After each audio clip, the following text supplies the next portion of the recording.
ये वामपंथी किस स्तर पर इस देश में काम कर रहे हैं, आओ तनिक तुम्हें बताता हूं कि वामपंथी कैसे काम कर रहे हैं। ये जो रामासामी पेरियार है, उसका चेला जस्टिस पार्टी के टूटने पर जिसने अलग पार्टी बनाई करुणानिधि, उसके लड़के का नाम स्टालिन। ये स्टालिन शब्द कहां से आया?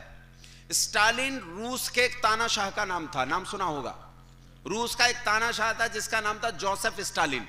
वैसे जोसेफ और स्टालिन के बीच में भी एक बड़ा सा नाम है, लेकिन मुझसे रशियन शब्द बोले नहीं जाते, अजीब सा शब्द है, बहुत लंबा सा। जोसेफ स्टालिन नाम का एक आदमी है, रूस का तानाशाह हुआ। वो 5 मार्च 1953 को मर गया। 5 मार्च 1953 को वो मरा और 6 मार्च 1953 को भारत की संसद में उसे श्रद्धांजलि दी गई। किसके द्वारा? किसके द्वारा? प्रधानमंत्री कौन थे? आदरणीय, पूजनीय, प्रातः स्मरणीय पंडित जवाहरलाल नेहरू।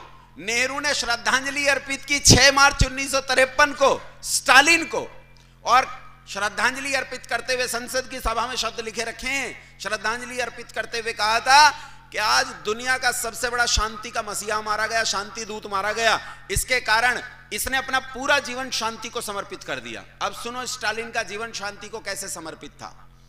स्टालिन के काल में सेकेंड वर्ल्ड वॉर हुई। सेकेंड वर्ल्ड वॉर में 90 लाख सिपाही मरे रशिया के। कितने सिपाही मरे? लेकिन एक अध्ययन के अनुसार रशिया में स्टालिन के अत्याचारों से 1.5 करोड़ लोग मारे गए। 1.5 करोड़।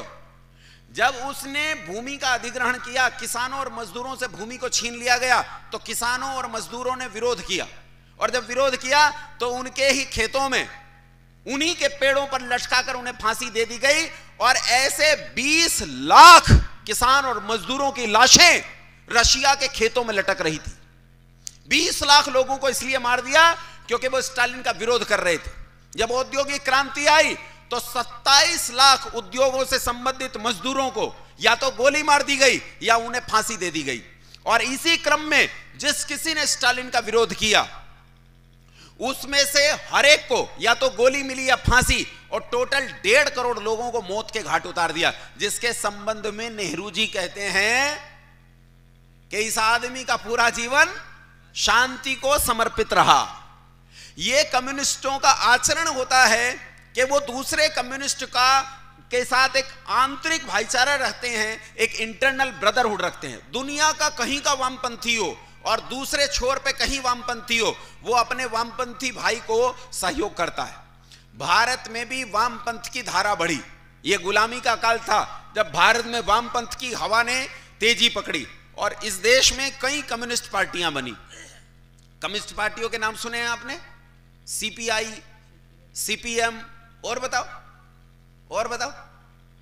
अरे समाजवादी पार्टी, और बताओ। बहुजन समाजवादी पार्टी, और बताओ।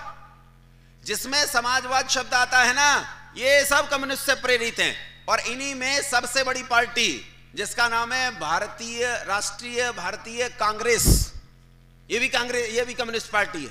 कम्युनिज्म की विचारधारा पर चलती है। इनका पूरा बायलॉज उठाकर पढ़ना, बायलॉज में साफ साफ घोषणा करते हैं कि हम कौन हैं। इनका चरित्र है ये। अब ये कैसे लोग हैं इन्हें तो मैं अच्छे से बताता हूं। कुछ लोगों को ये राजनीतिक भाषण लग सकता है, राजनीतिक बिल्कुल नहीं है। इसे समझने का प्रयास करना कि राजनीति सामाजिक ताने बाने को तोड़ती है। इसीलिए मैं राजनीति के उस हर बुरे काम का विरोध करता हूं जो समाज को तोड़ने का काम करता है। मेरा पार्टी से कोई मतलब नहीं है। पिछले दिनों वर्तमान पार्टी ने मुझ पर 2 मुकदमे कराए, 2 मुकदमे हुए हैं किसी कारण से मुझ पर फर्क नहीं पड़ता कि शासन किसका है, लेकिन जो सच है वो मैं दयानंद का पुत्र हूं। मेरा काम है सच कहना, कोई समझे कि ना समझे। इनका चरित्र कैसा है इसे समझने का प्रयास करना। भारतीय कम्युनिस्ट पार्टियों ने इस देश में चाइना और भारत के युद्ध में इस देश से 17 करोड़ रुपए इकट्ठे किए। कितने? और कहां भिजवाए? चीन को भिजवाए भारत के खिलाफ युद्ध में, क्योंकि चीन की वो पार्टी जो उस समय युद्ध लड़ रही थी वो एक कम्युनिस्ट पार्टी थी। इसलिए कम्युनिस्टों के सहयोग के लिए इन्होंने वहां सहयोग किया। चरित्र को ध्यान से सुनो। स्टालिन जो था रशिया का तानाशाह, उसका इंग्लैंड के साथ झगड़ा हो गया। इंग्लैंड के साथ झगड़ा हुआ तो भारत के कम्युनिस्ट भारत की आजादी की लड़ाई में कूद पड़े क्योंकि इंग्लैंड शत्रु हो गया था स्टालिन का शत्रु होने से। बाद में उसकी इंग्लैंड के साथ मित्रता हो गई। जब इंग्लैंड के साथ मित्रता हो गई तो इन्होंने भारतीय आजादी की लड़ाई से अपने हाथ खींच लिए और एक जनयुद्ध का ऐलान कर दिया, और भारतीय जितने क्रांतिकारी और स्वतंत्रता संग्राम सेनानी थे उन सब की मुखबिरी की, और उनकी मुखबिरी करके उनकी सूचना इन्होंने पहुंचाई अंग्रेजी सरकार तक, उन्हें पकड़वाया, उन्हें गोलियां लगवाई। ये चरित्र है, ये वास्तविक चरित्र है। और बंधुओं, आज भी ये मुस्लिम प्रेमी और ईसाई प्रेमी हैं, लेकिन हिंदुओं के विरुद्ध काम करते हैं। ये ईरोड वेंकट रामास्वामी के वंशज उदयनिधि स्टालिन जैसे आज कहते हैं सनातन का अंत कर देंगे। संसार में कोई भी उस वस्तु का अंत नहीं कर सकता जो सनातन है। सनातन किसे कहते हैं? सनातन किसे कहते हैं? एक शब्द होता है पुरातन, जो सबसे पुराना हो, और एक शब्द होता है नवीनतम, जो सबसे नया हो। लेकिन सनातन शब्द का अर्थ है जो पुराने से भी पुराना हो और नए से भी नया हो, जो कभी जन्मा नहीं, कभी मरेगा नहीं, उसे सनातन कहते हैं। जो शाश्वत वस्तु है उसका अंत संभव नहीं है बंधुओं, उसका अंत संभव नहीं है। वेद के सिद्धांत शाश्वत हैं, नित्य हैं, इन्हें संसार में कोई चुनौती नहीं दे सकता। वेद के सिद्धांतों को भला कौन तोड़ सकता है? वेद कहता है हिरण्यगर्भ समवर्तताग्रे भूतस्य जातः पतिरेकासीत् सदाधार पृथ्वीं द्यामुते मां कस्मै देवाय हविषा विदेम। वेद कहता है संसार में अंतरिक्ष में तारामंडल कैसे स्थित है? कहा परस्पर के गुरुत्वाकर्षण से बंधा हुआ स्थित है। क्या संसार में इस नियम को कोई बदल सकता है? क्या संसार में इस नियम का कोई अंत कर सकता है? ये वेद कहता है। वेद कहता है इंद्रम वर्धन्तु अप्तुरः कृण्वन्तो विश्वमार्यम अपघ्नन्तो रावणः। वेद कहता है इंद्रम वर्धन्तु अप्तुरः, जो तुम्हारे बीच में योग्य लोग हैं उन्हें आगे बढ़ाओ। कृण्वन्तो विश्वमार्यम, सारे संसार को अच्छा बनाते हुए। अपघ्नन्तो रावणः, जो तुम्हारे बीच में दुष्ट हैं, दुष्टता है, उसका दमन करो।